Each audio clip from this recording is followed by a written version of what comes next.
Hello friends, అందరికీ ఈ రోజు వీడియోలో పచ్చి కొబ్బరి చట్నీ ఎలా ప్రిపేర్ చేసుకోవాలో చూద్దాం. వీడియోలోకి వెళ్ళే ముందు నా వీడియో ఎవరైతే చూస్తున్నారో ప్లీజ్ ఛానల్ని సబ్స్క్రైబ్ చేసుకోండి ఫ్రెండ్స్. చాలా డేస్ అవుతుంది కదా వీడియో పెట్టాక. ఫస్ట్ అయితే స్టవ్ ఆన్ చేసుకుని అయితే కడాయి పెట్టేసుకోండి. కడాయి కొద్దిగా హీట్ అయిన తర్వాత ఆయిల్ వేసుకోండి. ఆయిల్ కొద్దిగా హీట్ అయిన తర్వాత పచ్చిమిర్చి, కొత్తిమీర, వెల్లిపాయలు, అలాగే నిమ్మకాయ సైజ్ అంతా అయితే కొద్దిగా చింతపండు వేసుకొని ఆయిల్లో అయితే చక్కగా డీప్ ఫ్రై అయితే చేసేసుకోండి. మరీ ఎక్కువగా మాడనివ్వకండి. ఇలా అయితే సిమ్లోనే స్టవ్ అయితే సిమ్లోనే పెట్టి చక్కగా ఫ్రై చేసుకోండి. ఇది తినడం వల్ల అయితే పచ్చి కొబ్బరి తినడం వల్ల అయితే చాలా మంచిది మన ఆరోగ్యానికి. ఇంకా డయాబెటీస్ ఉన్న వాళ్ళకైతే ఇంకా మంచిది.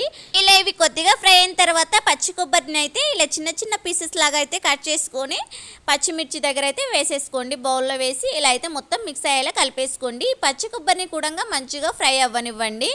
ఈ పచ్చి కొబ్బరి తినడం వల్ల అయితే మన హెల్త్కి అయితే చాలా మంచిది. పచ్చి కొబ్బరిలో అయితే ఐరన్ ఇంకా ప్రోటీన్ పుష్కలంగా ఉంటుంది. మన హెల్త్కి కానీ ఇంకా స్కిన్కి, జుట్టుకైతే చాలా మంచిది. మన బాడీ అయితే డీహైడ్రేషన్ కాకుండా ఉంచుతుంది. మలబద్ధకం, థైరాయిడ్ సమస్యలను దూరం చేస్తుంది. గుండెకు మేలు చేస్తుంది. ఇంకా రోగ నిరోధక శక్తిని పెంచుతుంది. జీర్ణక్రియ మెరుగుపరుస్తుంది. చూసారు కదా, మరి ఈ పచ్చి కొబ్బరి తినడం వల్ల అయితే ఎన్ని యూజెస్ ఉన్నాయి. వీళ్ళ చక్కగా ఫ్రై అయిన తర్వాత మీ రుచికి తగ్గట్టు సాల్ట్ వేసుకొని మొత్తం మిక్స్ అయ్యేలా ఇలా కలిపేసుకోండి. కొద్దిగా చల్లారిన తర్వాత ఇప్పుడైతే మిక్సీ బౌల్లో వేసుకొని మిక్సీ అయితే పట్టేసుకోండి. కొద్దిగా వాటర్ వేసుకొని మిక్సీ అయితే పట్టేసుకోండి. మరీ ఎక్కువగా వేయకండి. ఇప్పుడైతే మిక్సీలో ఉన్నదైతే ఇదైతే పక్కకైతే పెట్టేసుకొని మళ్ళీ స్టవ్ ఆన్ చేసుకొని అయితే కడాయి అయితే పెట్టేసుకోండి. కడాయి కొద్దిగా హీట్ అయిన తర్వాత ఆయిల్ వేసుకొని ఆయిల్ కొద్దిగా హీట్ అయిన తర్వాత జీలకర్ర, ఆవాలు, మినపప్పు, శనగపప్పు, ఎండుమిర్చి, కరివేపాకు ఇంకా పసుపు అయితే వేసేసుకోండి. మనం తాలింపులోకి ఏమేమి వేస్తామో అన్నీ అయితే వేయించుకోండి.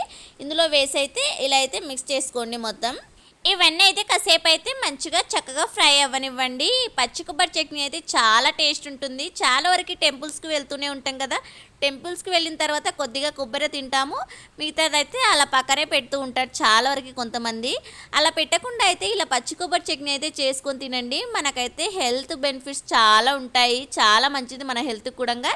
ఇవన్నీ ఇలా చక్కగా ఫ్రై అయిన తర్వాత మనం ఫస్ట్ మిక్సీ పట్టుకున్నాం కదా పచ్చి కొబ్బరి చట్నీ, అదైతే ఇందులో వేసి అయితే మొత్తం మిక్స్ అయ్యేలా కలిపేసుకోండి. చూసారు కదా, అంతేనండి. ఎంతో టేస్టీ పచ్చి కొబ్బరి చట్నీ అయితే రెడీ అయింది. మరి మీరు కూడా మీ ఇంట్లో అయితే తప్పకుండా ట్రై చేయండి. చాలా బాగుంటుంది. అసలు ఎంత బాగుంటుందంటే ఒక్కసారి తిన్నారంటే మళ్ళీ మళ్ళీ తినాలనిపిస్తుంది.